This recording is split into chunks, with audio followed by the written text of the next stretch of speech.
और इस वक्त की बड़ी खबर मगरबी बंगाल से आपको दे दे। बीजेपी लीडर मनीष शुक्ला के कत्ल के मामले से जुड़ी हुई बड़ी खबर है। कत्ल के इल्जाम में आज सीआईडी ने गिरफ्तारियां की है, पहली गिरफ्तारियां हैं। कत्ल के बाद से हमने देखा था कि हालात कशीदा थे, जिसके बाद पैरामिलिट्री फोर्सेस को भी इलाके में बैरकपुर में तैनात कर दिया गया था। खुर्रम खान और गुलाम नामी दो लोगों को गिरफ्तार किया है सीआईडी ने।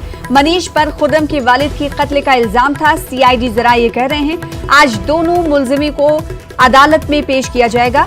मगरबी बंगाल पुलिस ने कल अपने बयान में कहा था कि मनीष शुक्ला कत्ल व दिगर जुराइम में मुलव्विस था, लिहाजा उसका कत्ल इंतकामी कार्रवाई हो सकती है।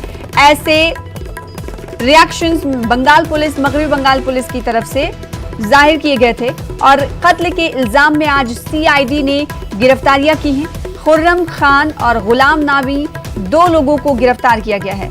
इब्तदाई तौर पर मगरबी बंगाल पुलिस ये मानती है कि मनीष शुक्ला का कत्ल इंतकामी कार्रवाई हो सकती है, जिसकी जांच की जाएगी।